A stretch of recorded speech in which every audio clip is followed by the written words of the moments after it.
Jain to all of you. So your exam is very close and first thing that you have to take care of it. अब जो paper 2 है उसके लिए जो topics हैं वो टॉपिक्स में कौन कौन से इंपॉर्टेंट टॉपिक्स हैं मंथ वाइज वैसा हम लोग सीरीज लेकर आ रहे हैं आपके लिए। जनवरी के 10 टॉपिक्स बताए थे आपको, मैक्सिमम 10 टॉपिक्स से ज़्यादा पढ़ना ही नहीं है।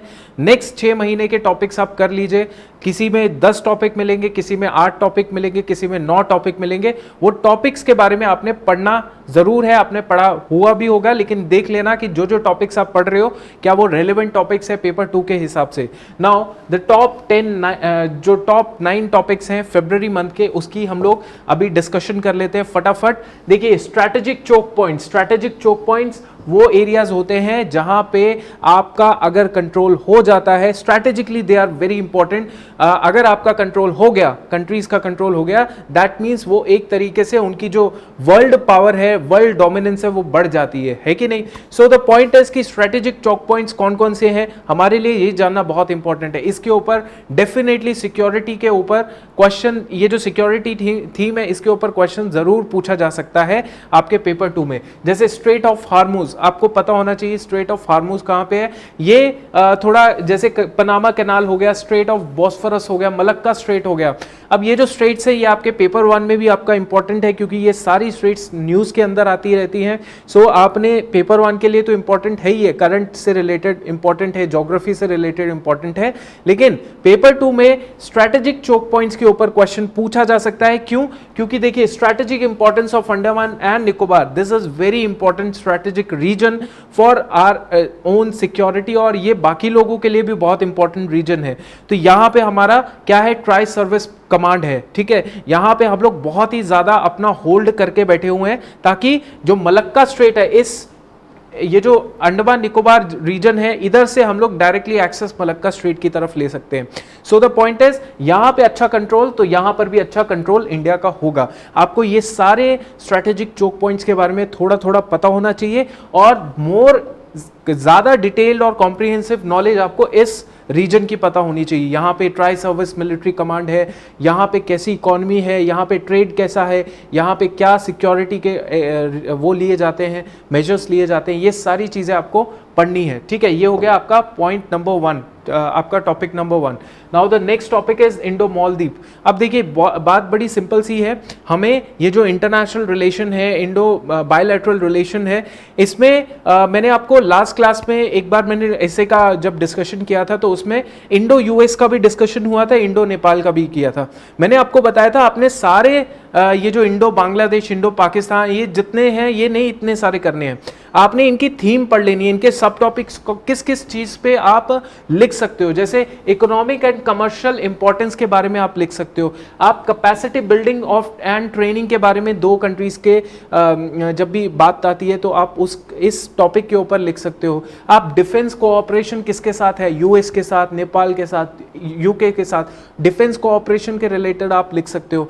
पीपल टू पीपल कांटेक्ट होता है, फिर उसके बाद ह्यूमैनिटेरियन असिस्टेंस जो है किया जाता है ना। कल्चरल रिलेशन क्या है 2 कंट्रीज के, ये मेजर सब टॉपिक्स होते हैं जिसमें आप लिख सकते हो कुछ ना कुछ। और कोई भी कंट्री आ गई सामने, India Afghanistan relation, India Sri Lanka relation, India Taiwan relation, Thailand relation, कोई भी इस तरीके का कैटेगरी का आएगा तो you will be able to solve it. आपको पता है कि कंसिस्टेंटली पेपर 2 में आपने देखा होगा इंडो चाइना के ऊपर क्वेश्चंस आए हैं। इंडो चाइना मतलब ब्रॉडर थीम जो है वो इंडो चाइना है, तो इंडो चाइना पे आया है तो इंडो बांग्लादेश पे भी आ सकते हैं, मालदीव पे भी आ सकते हैं, यूएस पे भी आ सकते हैं, ठीक है। अगेन इंडो मॉरिशियस जो रिलेशनशिप है ये भी पॉसिबल हो सकता है। हमने मॉरिशियस एक छोटा सा आइलैंड है but again it is a very important strategic choke point. यहाँ पे हम लोग ये इसकी डेफिनेशन जो है मॉरिशस का जो इम्पोर्टेंस है बहुत इम्पोर्टेंट, सिक्योरिटी लेवल पे बहुत ज़्यादा इम्पोर्टेंस है। तो रिसेंटली हमने कुछ जैसे एग्रीमेंट साइन किया है, economic cooperation and partnership agreement sign किया है मॉरिशस के साथ, सेशेल्स के साथ हमने कुछ ना कुछ डिफेंस पैक्ट्स किए होते हैं, ठीक है। तो इस तरीके से आपने ये टॉपिक को भी कवर कर लेना है। अब रिसेंटली म्यांमार में क्या हुआ, मिलिट्री कूप हुआ, तख्ता पलट हो गया, मिलिट्री ने पूरा का पूरा सत्ता अपने कंट्रोल में कर रखा है। अब ये होते रहते हैं, है ना। अपने श्रीलंका में भी पॉसिबल है, मालदीव में भी पॉसिबल है, छोटी कंट्रीज होती हैं तो यहाँ पे जल्दी जल्दी तख्ता पलट हो जाते हैं।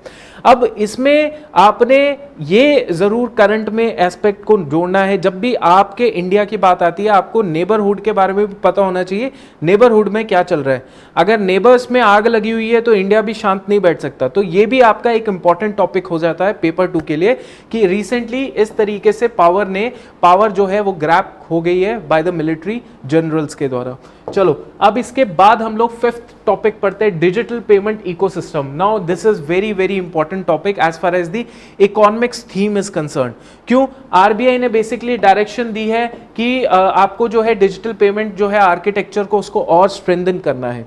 इसमें क्या क्या आप डिस्कस कर सकते हो, जैसे डिजिटल पेमेंट इकोसिस्टम होता क्या है, उसके बाद क्या चैलेंजेस होते हैं इसको इंप्लीमेंट करने के, उसके बाद आगे क्या इनिशिएटिव्स हैं to improve the digital payment ecosystem. Understood? So this is something. देखो अब आप एक चीज समझो, मेरे कहने का मतलब ये है, देखो ये ना कंटेंट है, जब आपको कंटेंट का पता होगा ना कि ये कंटेंट है ना, तो चाहे क्वेश्चन फ्रेमिंग कुछ भी आ जाए, आपको कंटेंट लिखना है उसके अंदर उसके हिसाब से। अब बहुत सारे ऐसा होता है कि लिखा होता है कि ऐसे स्टेटमेंट में ऐसे मिलते हैं, है ना, टेस्ट पेपर्स जो ऑनलाइन टेस्ट पेपर्स है, स्टेटमेंट में लिखा होता है कुछ, अब वो फ्रेम बना के किए होते हैं, है ना, फ्रेम किया होता है वो क्वेश्चन। उस क्वेश्चन को ज्यादा ध्यान नहीं देना, उस क्वेश्चन में आप कंटेंट के ऊपर ध्यान दीजिए। कंटेंट ये है, यहीं से कंटेंट आएगा। जहां पर भी डिजिटल पेमेंट नाम आ गया, चाहे उसको कैसे भी मैनिपुलेट करके आंसर फ्रेम किया हो question, you will be able to write it down very well इस तरीके से, ठीक है। अब उसके बाद रोड सेफ्टी। रोड सेफ्टी ज्यादा इंपॉर्टेंट तो नहीं है, एक छोटा सा टॉपिक है, शायद ये रिपोर्ट में पूछ लिया जाए। रोड सेफ्टी इतना ज्यादा इंपॉर्टेंट नहीं है ऐसे के लिए, आर्ग्यूमेंट के लिए, लेकिन एक छोटा सा टॉपिक रिपोर्ट के लिए बिल्कुल पूछा जा सकता है।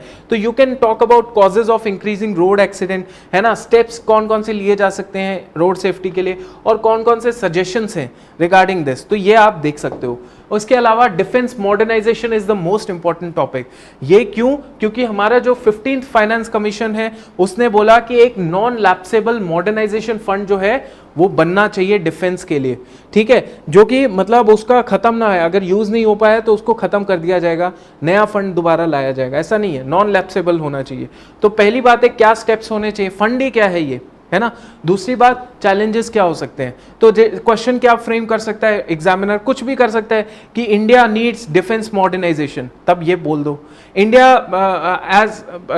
जिस हिसाब से चाइना का एग्रेशन दिख रहा है, India need to focus on its defence mechanisation modernisation, ठीक है। या तीसरा फ्रेम कैसे एग्जामिनर कर सकता है, बोलेगा कि rather than focusing on the man power, क्या आप rather than focusing on the numbers of soldiers, कि इतनी ज्यादा अपने फौजी लोग हैं हमारे फौज के अंदर, we should work more on defence modernisation, मतलब एयरक्राफ्ट्स बनाना चाहिए, है ना, आर्म्स एंड एम्यूनिशन बहुत अच्छा होना चाहिए, इसके ऊपर फोकस ज़्यादा करना चाहिए, रडार सिस्टम होना चाहिए, हाई टेक्नोलॉजी पे इन्वेस्टमेंट ज़्यादा इंपॉर्टेंट, कुछ भी डिफेंस मॉडर्नाइजेशन पे आ सकता है, वो क्वेश्चन कैसा भी फ्रेम हो सकता है, बट कंटेंट तो सेम रहेगा, यहाँ से कंटेंट देख लेना है, ठीक है।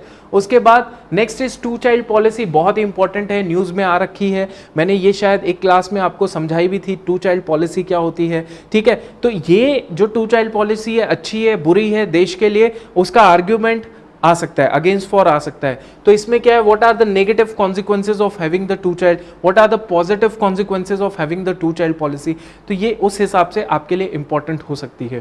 नेक्स्ट इज, हाँ, ये जो टॉपिक है ये करंट का टॉपिक है, वैसे टॉपिक तो सारे करंट के हैं, लेकिन ये थोड़ा सा पेपर 1 वाला टॉपिक आ गया, लेकिन पॉइंट यहाँ पे ये है कि ये टॉपिक रिपोर्ट के लिए इंपॉर्टेंट हो सकता है। उसमें पूछा जा सकता है कि NASA Mars 2020 Perseverance rover mission, तो इस पे क्या डेवलपमेंट हुई रिसेंट, उसके ऊपर आप रिपोर्ट लिख सकते हो। Why it is in news, NASA का perseverance rover successfully touch down on Mars, simple. तो इसके ऊपर रिपोर्ट आ सकती है। सो मैंने आपको इतने 9 टॉपिक बताए हैं, 9 टॉपिक्स में 9 टॉपिक्स करो फरवरी के महीने में, ज़्यादा टाइम लगेगा नहीं, 10-10 20-20 मिनट निकालो बीच का टाइम और एक एक टॉपिक जल्दी जल्दी देखना शुरू कर दो, ठीक है। अब नेक्स्ट क्लास में मैं लेकर आऊंगा आपके लिए मार्च के टॉपिक्स, ठीक है, मार्च के टॉपिक्स लेकर आऊंगा।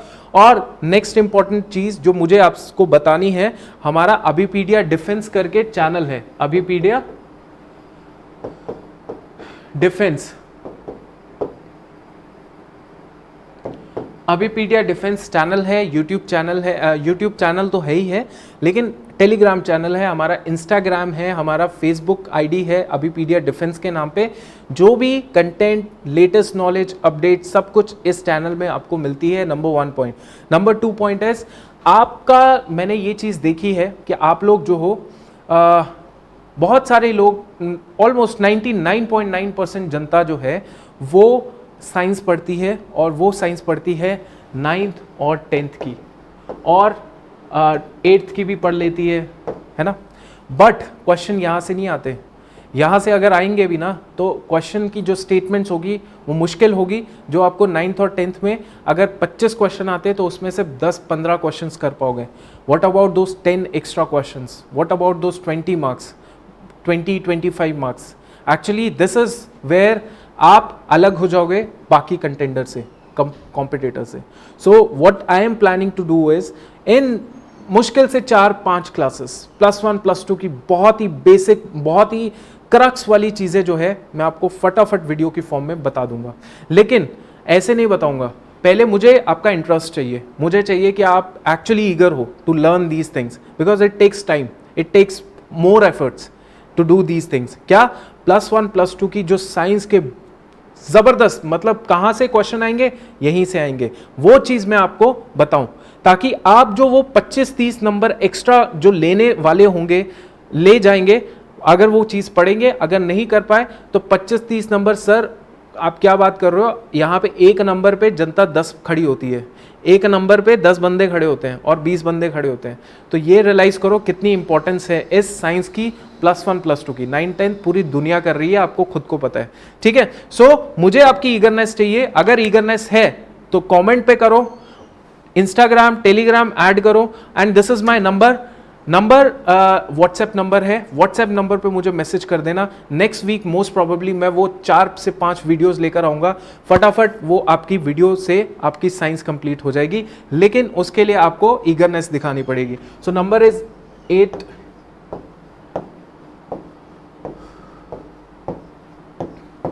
ठीक है। यहां पे आप कांटेक्ट करो, व्हाट्सएप करो, sir we want this thing, then it is all good to go. मैं पूरा अपना ध्यान लगा दूंगा और ये कंटेंट आपको प्रोवाइड करूंगा, ठीक है। चलिए, सो this is all for today's lecture, and this is 8894320850। Make sure आप बता दें जल्दी से जल्दी, ताकि मैं इसको लॉन्च करूं, ठीक है। थैंक यू, जय हिंद।